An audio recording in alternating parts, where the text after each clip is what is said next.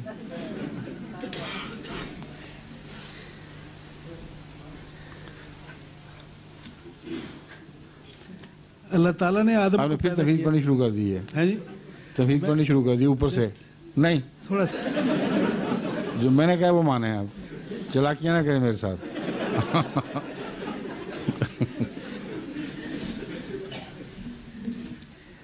تو میرا سوال اصل یہ تھا کہ یہ ہے. ہاں, کیا ہے؟ اللہ تعالیٰ سورہ سجدہ میں فرماتا ہے وَلَوْ شِئْنَا لَآتَيْنَا كُلُّ نَفْسٍ هَدَاهَا آتَيْنَا كُلَّ نَفْسٍ هَدَاهَا. کلّا نہیں, کلّا ہونا چاہیے. كُلَّ نَفْسٍ هَدَاهَا حَقَّ الْقَوْلُ مِنِّي لَأَمْلَأَنَّ جَهَنَّمَ مِنَ الْجِنَّةِ وَالنَّاسِ أَجْمَعِينَ. ٹھیک ہے, تو اس کے متعلق میں نے یہ نہیں تمہید میں سمجھ گیا بات آپ کی. تو کیا یعنی اللہ تعالیٰ نے یہ سب خود یعنی ارادہ کیا تھا کہ اس طرح میں کروں گا, اس طرح ہوگا؟ تو پھر آپ نے سارا قرآن نہیں پڑھا؟ سارا قرآن پڑھا. وہاں اللہ تعالیٰ نے رحمت کے متعلق بھی یہی بیان فرمایا ہوا ہے کہ اسی لیے ہم نے انسان کو پیدا کیا تھا تاکہ اس پر رحمت کریں. تو دو وجوہات ہیں, بعضوں کو رحمت پہنچے خدا کی, بعضوں کو عذاب. لیکن جن کو عذاب پہنچے اس کا فلسفہ قرآن کریم نے دوسری جگہ بیان فرما دیا ہے کہ ہم نے دونوں باتیں کھول دی تھیں ان پر. چاہتے تو سچ کا رستہ اختیار کرتے, چاہتے تو بدی کا رستہ اختیار کرتے, جھوٹ کا. جس نے جو رستہ اختیار کیا خدا نے اس سے ویسے ہی سلوک کیا. اور یہ ہے خدا کی کائنات کا جو اسکیم آف تھنگ جس کو کہتے ہیں, فلسفہ. حق القول, خدا کی یہ بات لازماً سچی ہو کر رہنی تھی کہ وہ لوگ جو بدی کو قبول کریں گے ان سے جہنم کو بھر دیا جائے گا. اور خدا کی یہ بات بھی سچی ہوئی جو شیطان کو خدا نے مقابل پر یہ کہی تھی کہ جو میرے بندے ہیں ان پر تجھے غلبہ نصیب نہیں ہوگا. اس لیے دونوں طرف کی اسکیمیں اکٹھی پڑیں. غلبہ تو نصیب نہ ہوا لیکن ان کو اتنی تکلیفیں دی گئی. پھر کیا ہو گیا کہ ان کے لیے یہ دنیا تکلیفوں سے ثابت ہوا کہ غلبہ نہیں ہوا. اس دنیا کو جہنم بنا دیا. سن لیں, ٹھہر جائیں. تکلیفیں اگر نہ دی جاتی تو پھر ان کی صداقت کیسے ظاہر ہوتی؟ آزمائش کون سی ہوتی؟ آپ کو اگر کھانے کی طرف بلایا جائے اور آپ آ جائیں تو آپ کی سچائی کہاں سے ثابت ہوگی؟ بھوکے ہوں, جان نکل رہی ہو اور اپنا کھانا کسی اور کو دے دیں تب آپ کی صداقت ظاہر ہوگی. تو شیطان کو خدا نے جو کھلی چھٹی دی کہ جتنی چاہو میرے بندوں پر مصیبتیں لے آؤ, اپنے پیادے لے آؤ, اپنے سوار چڑھا لاؤ, حملے کرو جتنی طاقت ہے, پھر بھی تم ان کو متزلزل نہیں کر سکو گے. یہ تکلیفیں ہی ہیں جو ان کی صداقت کا نشان ہیں. ایک حدیث کے مطابق بس آپ کی عادت ہے بحث کرنے کی, میں بحث نہیں کروں گا. جو میں نے بیان کر دیا کافی ہے. نہیں سمجھ آتی تو بے شک نہ سمجھ آئے, کیونکہ ہر دفعہ جب آپ سوال کرتے ہیں اس کے بعد ضد کرتے ہیں. یہ آپ کا وتیرہ بن گیا ہے. یہ کامن سینس کی معمولی بات سب کو سمجھ آ گئی ہے سوائے آپ کے. اس لیے یا سوال ہی نہ کیا کریں یا جواب جو میں دیا کروں خاموشی سے واپس چلے جا کریں. دل کی تسلی ہو یا نہ ہو میں ذمہ دار نہیں ہوں, اللہ مالک ہے. السلام علیکم. اچھا جی, اب اجازت, خدا حافظ. السلام علیکم. السلام علیکم.